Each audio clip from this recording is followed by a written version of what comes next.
Assalamualaikum warahmatullahi wabarakatuh.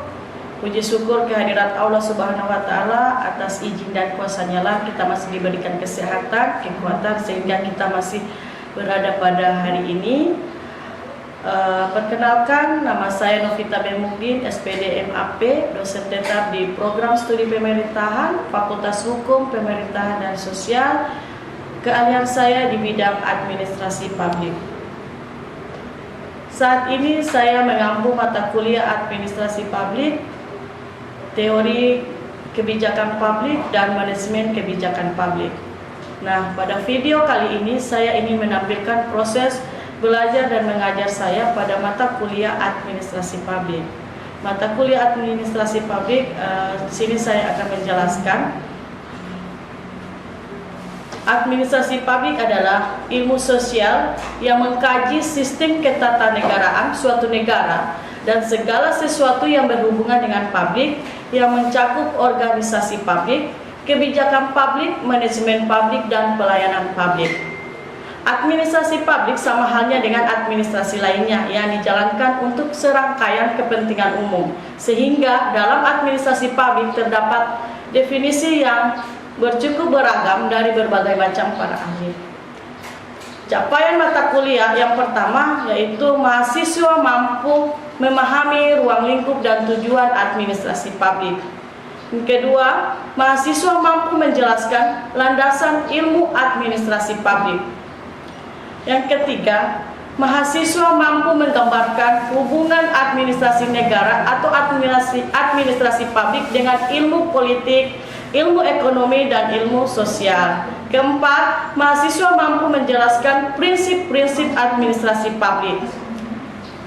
Yang kelima, mahasiswa mampu menjelaskan macam-macam teori administrasi publik. Yang keenam, mahasiswa mampu menjelaskan macam-macam teori administrasi publik. Nah, pada bobot penilaian ini yang pertama UTS 25%, UAS 25%, aktivitas partisipasi mahasiswa di dalam kelas itu 25%, dan tugas mahasiswa 25%. Total penilaian adalah 100%. Demikian penyampaian mata kuliah administrasi publik di Program Studi Pemerintahan Fakultas Hukum, Pemerintahan dan Sosial di Universitas Nahdlatul Ulama Gorontalo. Berikut ini cuplikan kegiatan proses mengajar yang saya lakukan secara tatap muka. Selamat menyaksikan.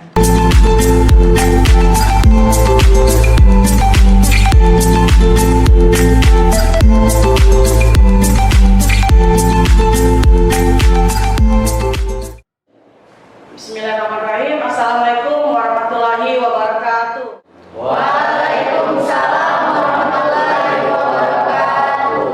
Puji syukur kehadirat Allah Subhanahu wa Ta'ala, atas izin dan kuasa-Nya lah kita masih diberikan kesehatan, kekuatan sehingga kita masih bisa hadir pada perkuliahan pada hari ini. Mata kuliah hari ini yaitu mata kuliah administrasi publik. Sebelum kita memasuki mata kuliah administrasi publik, maka dari itu kita berdoa dulu menurut agama kita masing-masing. Doa saya tunjuk yang dipimpin oleh saudari Naya. Pada saudari Naya dipersilakan. Baik teman-teman, sebelum memulai mata kuliah pada hari ini, marilah kita berdoa terlebih dahulu menurut keyakinan masing-masing. Berdoa dimulai. Berdoa selesai. Baiklah, sebelum kita memulai perkuliahan, alangkah baiknya saya absen dulu satu persatu ya, kehadiran dari teman-teman. Dimas Kadula, Yusrin Biduli, Muhammad Apriandi Suko, Maria Mointi, Ferawati Bauti, Widya Usman, Putri Patricia. Oke, baiklah. Saatnya kita masuk mata kuliah administrasi publik. Ada yang tahu tidak administrasi publik itu apa? Saya, Bu. Saudara Nadine, persilakan. Administrasi publik ialah mengelola keputusan-keputusan dan juga kebijakan publik, Bu. Terima kasih. Beri aplaus kepada Dadi karena sudah menjelaskan apa pengertian dari administrasi publik. Selanjutnya saya akan menjelaskan administrasi publik. Nah, administrasi publik adalah ilmu sosial yang mengkaji sistem ketatanegaraan suatu negara dan segala sesuatu yang berhubungan dengan publik, yang mencakup organisasi publik, kebijakan publik, dan manajemen publik dalam pelayanan publik. Sampai sini ada yang paham? Oke, jadi administrasi itu adalah dia mengelola tata negara atau suatu administrasi yang ada di pelayanan publik. Misalkan pelayanan yang ada di Capil. Di Capil itu pelayanannya apa saja yang dilayani di sana? Angkat tangan siapa yang tahu pelayanan di Capil itu pembuatan apa saja sih yang dilayani di sana? Saya, Bu. Pengurusan di Capil itu Ibu ada 3, pengurusan KTP, KK, dan akta kelahiran. Berikan aplaus dulu kepada saudari Vera karena sudah menjelaskan apa saja yang ada pelayanannya yang ada di Capil itu sendiri. Jadi kalau di Capil itu, kalau kalian datang di Capil itu pengurusan itu berupa KK, akta kelahiran, pembuatan KTP. Jadi kalau misalkan pengurusan surat keterangan tidak mampu, itu bukan di Capil ya. Itu saja yang di pengurusannya yang dilakukan di kantor desa ya. Beda lagi dengan di Capil. Jadi kalau di kantor desa itu kayak pembuatan surat keterangan tidak mampu ya itu di kantor desa. Kalau di Capil itu pembuatan KTP. Adik-adik sekalian, mahasiswa sekalian tahu tidak apa itu KTP, apa itu KK? Jangan sampai kalian ada yang tidak tahu apa itu KK, apa itu KTP, dan apa itu akta kelahiran. Ya, pertama KK itu adalah kartu keluarga. Kartu keluarga itu terdiri dari beberapa anggota keluarga yang terdiri pertama yaitu kepala keluarga dari ayah, kemudian ada ibu, anak pertama, anak kedua, ya. Itu yang berada di kartu keluarga. Nah, kalau di KTP itu pembuatannya itu juga ada di Capil. Di KTP itu adalah ada nomor induk kependudukan yang di dalamnya ada foto wajah Anda sendiri, identitasnya, nama, tempat tanggal lahir dan sebagainya. Kemudian ada masa kadaluarsa. Jadi Anda harus paham apa saja itu KK, apa saja itu KTP, dan apa yang ada di dalam KTP, apa yang ada di dalam KK ya. Begitu juga ketika kalian punya rumah tangga nanti sudah melahirkan, pembuatan akta kelahiran itu kebanyakan masyarakat masih keliru pembuatan akta kelahirannya itu di mana sih? Apa harus minta surat rujukan dari kelurahan atau langsung di Capil? Nah, dari sini kalian harus paham apa administrasi publik itu sendiri ya. Proses alurnya dari administrasi itu apa? Jadi semua kantor, semua instansi itu punya SOP, punya standar operasi pelayanan ya. Selanjutnya kita masuk pada ciri-ciri administrasi publik. Nah, ada beberapa hal di sini ciri-ciri administrasi publik. Yang pertama, administrasi publik memiliki keutamaan dengan tujuan agar warga negara memiliki administrasi yang berfokus pada pelayanan publik. Nah, administrasi publik itu sama dengan pelayanan ya. Kemudian yang kedua, kita masuk pada administrasi publik tidak terdapat batasan dalam ukuran. Jadi kalau misalkan administrasi itu tidak mengenal dia orang kaya mau orang miskin, kalau sesuai dengan SOP yang sudah diberikan oleh instansi tersebut di kantor yang kita harus ikuti. Apakah dia harus ambil nomor antrian dulu, dia mengakhiri dari nomor 1 dan selanjutnya apakah harus dipanggil sesuai nomor ya. Itu. Kemudian administrasi publik merupakan program yang perlu dijalankan oleh pemerintah. Perlu atau tidak? Perlu, karena ada beberapa hal yang sudah dijelaskan tadi di awal bahwa program yang perlu dijalankan oleh pemerintah itu administrasi negara yang bertujuan pada pelayanan publik, terfokus pada kesejahteraan masyarakat. Kemudian kita masuk pada program yang perlu dijalankan oleh pemerintah, kemudian memiliki kekuasaan untuk melakukan monopoli. Kemudian ada sifat administrasi politik di suatu negara adalah politik. Kemudian negara kemungkinan besar akan sulit untuk melakukan pengeluaran. Ya, ini ada beberapa ciri-ciri administrasi publik yang saya sudah jelaskan. Kemudian kita masuk pada contoh dari penerapan administrasi publik. Sudah saya jelaskan tadi. Contoh dari penerapan administrasi publik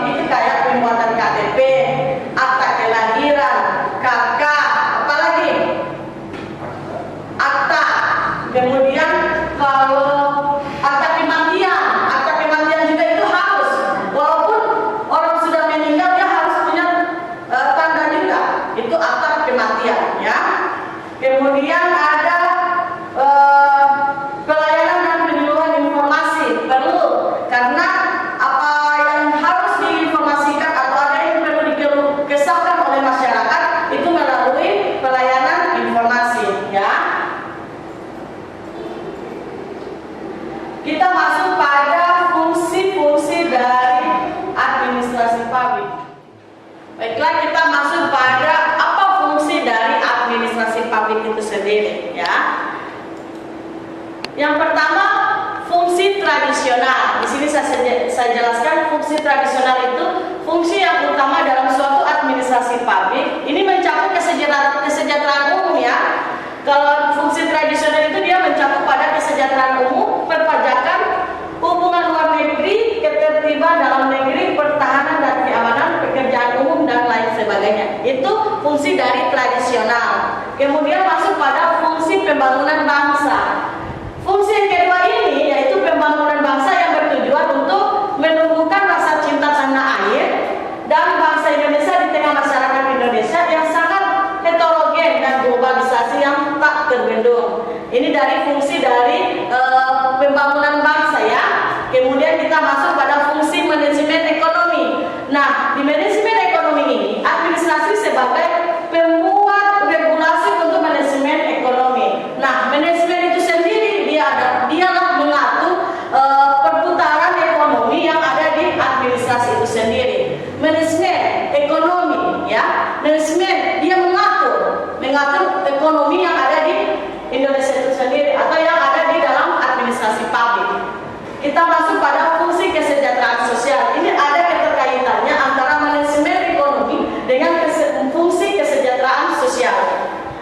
Fungsi keempat ini yaitu fungsi kesejahteraan sosial yang langsung berhubungan dengan sistem pelayanan kesejahteraan bagi warga negara. Nah, di sini pemerintah wajib ikut campur tangan dalam meningkatkan kesejahteraan sosial. Mengapa demikian? Karena dengan cara memberikan pelayanan kepada warga negara atau masyarakat seperti pelayanan kesehatan, jaminan sosial, kemudian ada kesejahteraan sosial yang sesuai dengan amanat atau konstitusi ya, itu termasuk dalam fungsi kesejahteraan sosial.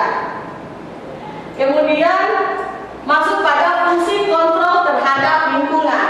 Nah, fungsi kontrol lingkungan itu bertujuan untuk mencegah terjadinya kerusakan pada lingkungan ya. Misalkan apa? Buang sampah sembarangan, itu mengakibatkan apa? Banjir. Apalagi kondisi kita saat ini adalah musim hujan ya.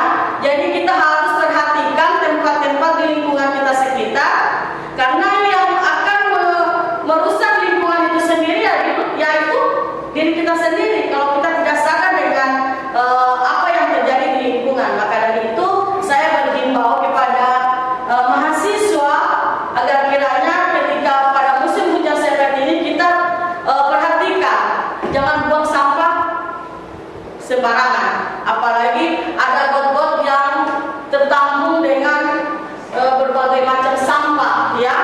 Jadi nanti tolong diperhatikan kembali itu terhadap lingkungan, karena di dalam lingkungan itu sendiri adalah riset dan pengembangan konservasi, tata kelola dan lain sebagainya yang bertujuan menjaga lingkungan ya. Kemudian kita masuk pada fungsi HAM. Apa itu HAM? Hak asasi manusia. Fungsi terakhir ini fungsi hak manusia yang memberikan jaminan demokrasi bagi warga negara sehingga pemerintah dapat melayani dan melindungi publik dengan baik ya. Jadi fungsi dari HAM itu sendiri dia akan memberikan jaminan bagi warga masyarakatnya sehingga dia dapat dilindungi dari berbagai macam perilaku yang tidak baik. Kemudian salah satu fungsi dari HAM tersebut yaitu perlindungan terhadap hak asasi manusia. Ya. Sampai sini ada yang paham atau ada yang kurang dipahami atau ada ingin yang ditanyakan, dipersilakan. Saya Bu. Silakan Putri. Bagaimana cara saya mengurus KTP? Apakah saya langsung ke kelurahan atau langsung saja saya ke Capil? Terima kasih pertanyaannya Putri. Jadi pertanyaannya Putri ini bagaimana prosedurnya ketika dia mau buat KTP? Apakah dari kelurahan atau langsung ke Capil ya? Jadi ini pertanyaannya Putri. Ini untuk semua supaya sama-sama kita mengetahui prosedurnya pelayanan itu seperti apa ya. Kalau prosedur pelayanan untuk pengurusan pembuatan KTP itu langsung ke Capil, tetapi ada juga beberapa kelurahan yang menerima pembuatan KTP itu langsung di desa ya. Yang persyaratannya yang harus dibawa itu, administrasi yang harus dibawa itu berupa kartu keluarga dengan data diri Anda sendiri ya. Jadi di kartu keluarga itu kan sudah ada data diri, nama, kemudian tempat tanggal lahir. Jadi kurang itu yang harus Anda perlihatkan di aparat desa atau pelayanan yang ada di Capil. Baiklah, pada kesempatan kali ini kan saya sudah menjelaskan apa itu administrasi, kemudian apa ciri-cirinya dan contoh-contohnya. Nah, pada kesempatan kali ini saya akan mengevaluasi kembali apa yang saya sudah ajarkan pada pagi hari ini. Apakah kalian siap saya evaluasi? Ya. Baik, kalau kalian siap saya evaluasi, siapa yang bisa menjelaskan secara rinci mata kuliah yang mengenai administrasi publik pada hari ini yang saya sudah ajarkan? Secara ringkas saja. Saya, Bu. Silakan Ayah. Baik, terima kasih. Yang saya tangkap dari materi yang Ibu berikan yaitu dari proses pengurusan administrasi yang ada, ternyata kita harus mematuhi SOP yang diberikan berdasarkan yang apa Ibu jelaskan tadi. Terima kasih. Terima kasih Naya atas jawaban yang diberikan. Ini juga merupakan pelajaran juga ya, ilmu untuk kalian semua. Jadi di dalam administrasi publik itu kita harus mematuhi peraturan-peraturan yang sudah ada di dalam SOP instansi tersebut. Jadi kalau kita mengurus segala sesuatu di instansi atau di kantor, jangan kita asal-asal masuk atau tabrak-tabrak aturan namanya ya. Jadi kita harus melalui prosedur yang sudah berlaku. Misalkan kalau kita mengurus surat akta kelahiran, berarti kita harus membawa bukti kelahiran si bayi dari rumah sakit tersebut dan data diri dari ibu kandung tersebut ya. Jadi itu berkas yang akan dibawa di Capil dan akan dikeluarkan akta kelahiran si bayi. Jadi harus ada beberapa prosedur yang harus kalian lalui, yang kalian ikuti. Jadi jangan sembarang hanya datang di kantor, datang di instansi hanya permisi Pak, saya mengurus akta kelahiran anak saya, tetapi prosedur berkas-berkasnya tidak ada. Jadi di instansi tersebut juga tidak akan mengeluarkan akta kelahiran si bayi ketika kalian tidak membawa bukti kelahiran si bayi dari rumah sakit. Ya, jadi semua instansi aturannya seperti itu, harus ada tanda-tanda SOP. Seperti juga di kampus, misalkan contoh di kampus juga ada menerapkan SOP pelayanan. Ketika kalian mengurus segala sesuatu maupun surat keterangan aktif kuliah, ketika kalian menggunakan sepatu atau menggunakan kaos oblong dan celana robek atau menggunakan sandal, itu tidak akan dilayani. Itu memang sudah sesuai SOP tata aturan yang ada di kampus ya.